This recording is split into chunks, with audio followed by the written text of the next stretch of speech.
आइए जरा रोमियो 12वां बाब उसकी पहली आयत में देखते हैं कि कौन है जो अपने आप को मखसूस कर सकता है।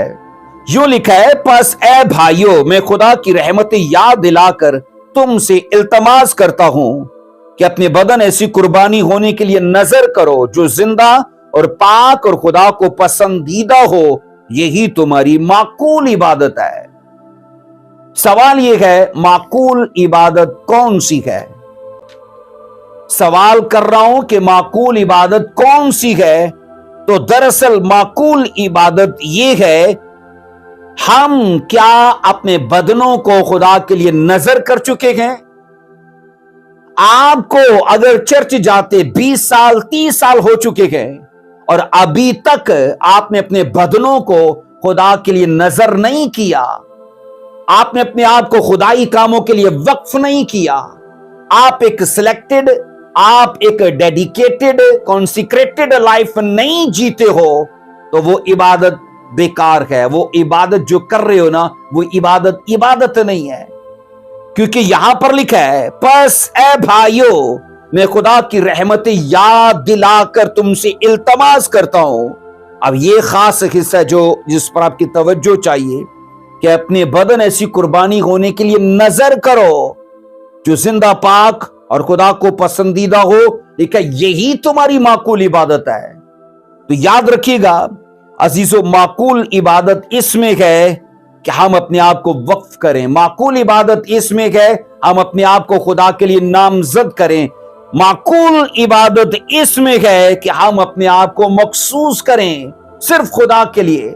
अगर आप गाते हो तो यूं जाहिर करो कि मेरी आवाज, मेरा टैलेंट, मेरे राग रागनियां सिर्फ खुदा के लिए हैं। हमें उन लोगों की तरह नहीं होना चाहिए जो किसी कन्वेंशन में तो वर्शिपर हैं, लेकिन किसी शादी ब्याह के प्रोग्राम पर वो डीजे लगाकर वहां सिंगर के तौर पर गाते हैं। अगर आप सिंगर हो तो सिंगर रहो, फिर वर्शिपर बनने की जरूरत नहीं है।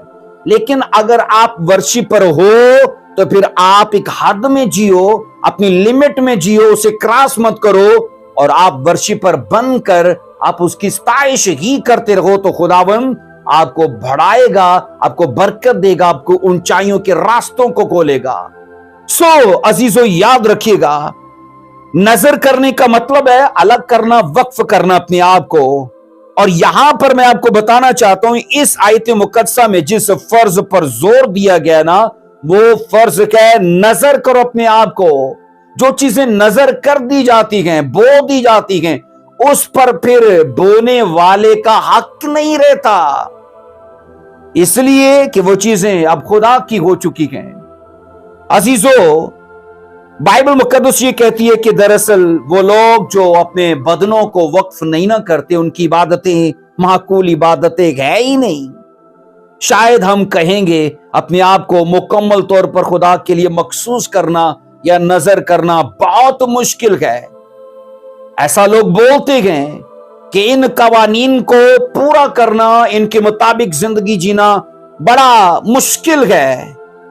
तो फिर मैं आपको याद दिलाना चाहता हूं कि बुजुर्ग इब्राहिम ने अपने माँ बाप को छोड़कर, अपने इलाके को छोड़कर, अपने दोस्त यारों को छोड़कर यह साबित किया था कि मैं मखसूसियत के साथ हूं, मैं खुदा के लिए वक्फशुदा जिंदगी के साथ हूं।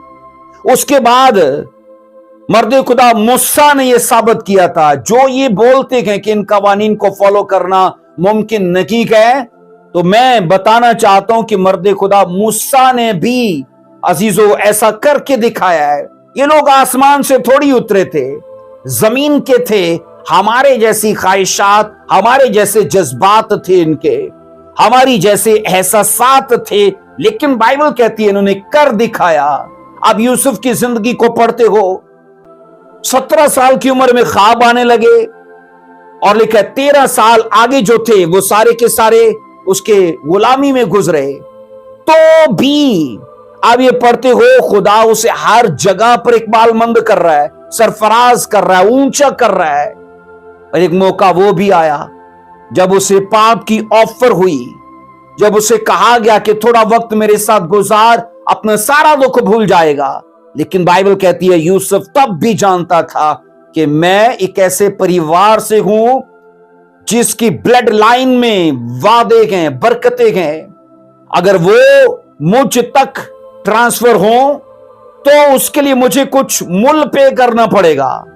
اور لکھا ہے وہ اپنی لمٹ میں رہا، وہ اپنی حد بندی میں رہا، وہ اپنی ڈیڈیکیشن میں رہا۔ اور بائبل کہتی ہے حالانکہ اس کے بعد اس پر الزام بھی لگا اور اسے قید میں ڈالا گیا، تو بھی اس نے حالات کے ساتھ سمجھوتا نہیں کیا۔ یہ سارے کردار عزیزوں یہ سکھاتے ہیں کہ دراصل مشکلات ہی جو ہے نا وہ ہماری مخصوصیت کی، ہماری کنسیکریشن کی وہ کنفرمیشن ہے۔